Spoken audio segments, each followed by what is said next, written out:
What happens after we die?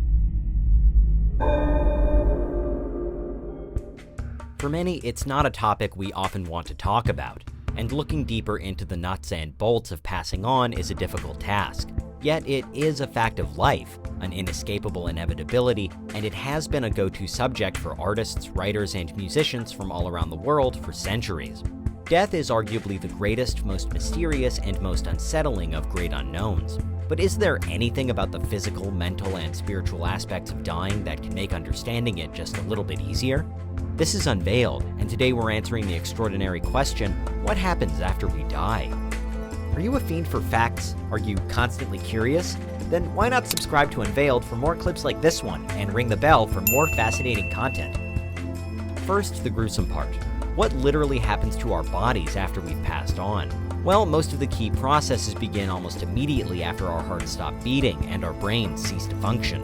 Pallor mortis refers to how our bodies start to become pale within 15 minutes or so after death. Algor mortis is a reduction in temperature, which typically starts to set in within the hour. Livor mortis is when the blood left in our bodies moves down to the lowest possible point thanks to gravity, leaving discoloration wherever it settles. It's usually noticeable within a couple of hours. And then there's rigor mortis, which is the stiffening of limbs and perhaps the most well-known of all the mortis terms and so-called signs of death. It usually happens within the first 4 to 24 hours, and by now the once living, breathing body is definitely a corpse.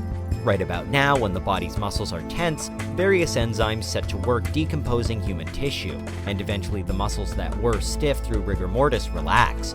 And here's when the physical side of death takes a fairly infamous turn. As all muscles are released, including those throughout the digestive system, so often are the remaining contents of the bowels. The body-wide process known as putrefaction also ramps up, breaking down the physical form on every level. Organs are liquefied as bacteria and funguses deteriorate the shell down to the skeleton. Our teeth, nails, and hair are usually the last things to go, but most of all of it happens within about a month. For forensic scientists and medical examiners, it's a vital period of time because if there are any questions on how, when, or why a person died, then exactly what happens to their body post-death can provide some answers. Naturally, today's question doesn't only concern physical, observable processes.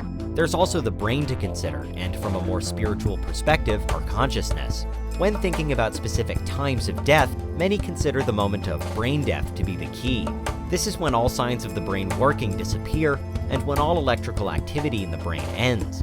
Given our ever-expanding understanding of how the brain works, there is some debate on the criteria for brain death. But in terms of what happens after we die, the brain ultimately succumbs to the same decomposition as the rest of the body.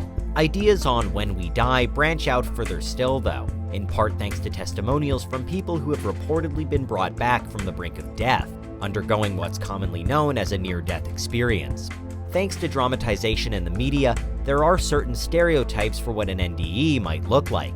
A heavenly light, the pearly gates, our loved ones all waiting for us on the other side, and to some extent, these images have been backed up by real-world accounts, particularly the white light aspect of them.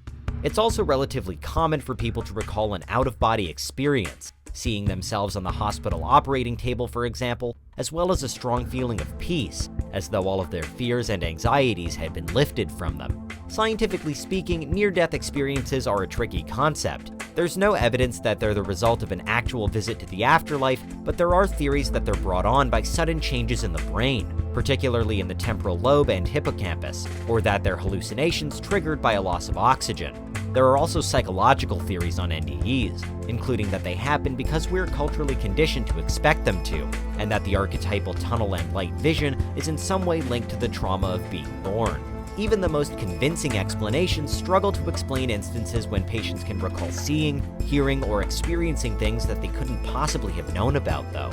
Here's where our ideas on consciousness come into play. A 2017 study from the University of Southampton in the UK challenged the previously held belief that general awareness in the brain ceased approximately 30 seconds after the body stops receiving blood pumped by the heart.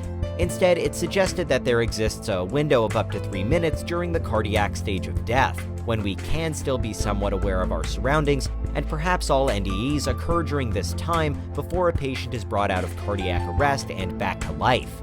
More than that though, while we mostly know for sure what happens to our bodies after death, there is, and has been for centuries, ongoing debate about whether this really is the end. Because how about if our consciousness continued to exist after death? Building on ideas first put forward by René Descartes, neuropsychiatrist Peter Fenwick offers up the theory that our brains aren't the originators of consciousness, but rather a filter through which the universe is perceived, similar to how we can only hear certain frequencies and see certain wavelengths. For Fenwick, there are spiritual connotations here, where life after death does in some way exist, thanks to a deeper connection between our detached consciousnesses and the universe at large. Despite Fenwick's research and other similar studies, there's no one accepted rule on whether what some call the human spirit and others the soul can survive biological death, but the idea that it might is a great source of comfort for many. Physically speaking, we can chart the expected course for our brains and bodies once we've passed away. Metaphysically speaking, we're not so sure. For some, there's nothing after life. For others, an essence of ourselves does remain. It's a point at which scientific theory meets spiritual belief, where that one right answer is always up for debate. What do you think? Is there anything we missed? Let us know in the comments, check out these other clips from Unveiled, and make sure you subscribe and ring the bell for our latest content.